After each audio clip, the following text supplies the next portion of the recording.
ఆయన కృతజ్ఞుల ఈ పాపులై ఉన్నటువంటి వారిని సంహరించడం కూడా పరమాత్మకి తెలుసు. ఆయన అన్నిటినీ ముట్టుకుంటాడు, కానీ దేని చేత కల్మషం ఆయనకి అంటదు.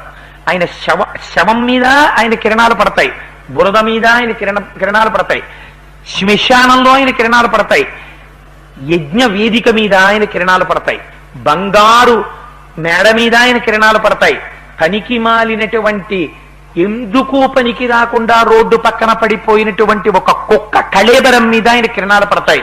అన్నిటినీ ఆయన కిరణాలు భాషింపచేస్తాయి. ఆయన మాత్రం దేనితోటి సంగం ఉండదు. ఆయన కిరణములు దేన్ని ముట్టుకున్న ఆయన అపవిత్రుడు కాడు. తనంత తానుగా ఆయన పరబ్రహ్మస్వరూపుడు, జ్యోతిస్వరూపుడు, పరంజ్యోతి. అటువంటి వాడు ఏష బ్రహ్మాచ విష్ణుశ్చ శివ స్కంధ ప్రజాపతి. ఆయనే ప్రజాపతి, ఆయనే సృష్టి చేస్తాడు. సూర్యకిరణాలు లేకపోతే గర్భవతి అయిన స్త్రీ చీకట్లో ఉండిపోయింది అనుకోండి, గర్భంలో ఉండేటటువంటి శిశువుకి ఎదుగుదల ఉండదు.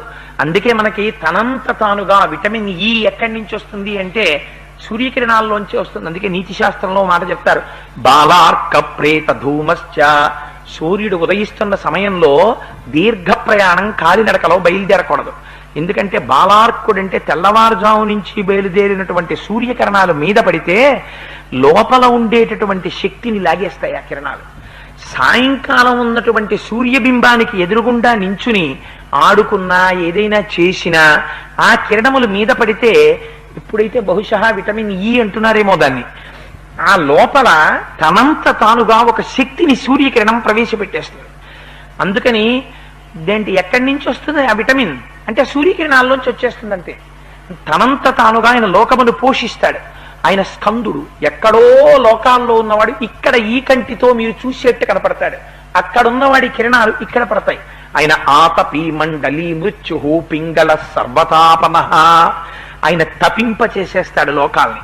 ఆయన సృష్టి చేస్తాడు, అన్నం పెడతాడు, పోషిస్తాడు, లయం చేసేస్తాడు. ఆయన చెయ్యనిది ఉండదు, అన్నీ ఆయన చేతే జరిగిపోతుంటాయి. ఎందుకని శంకర భగవత్పాదులు అంటారు, ప్రత్యాయాంతి గతాః పునర్నదివసాః కాలో జగద్దక్షక. కాలస్వరూపుడై తినేస్తుంటాడు లోకాన్నంతటిని. ఎందుకని సూర్యోదయ సూర్యాస్తమయాల చేత రోజులు వెళ్ళిపోతుంటాయి. ఎన్ని రోజులు వెళ్ళిపోతుంటే మన ఆయుర్దాయం కూడా అంత తగ్గిపోతుంటుంది. అందుకని సూర్యోదయ సూర్యాస్తమయాల్లో కాలస్వరూపుడై జీవుల యొక్క ఆయుర్దాయాన్ని గ్రసిస్తుంటాడు.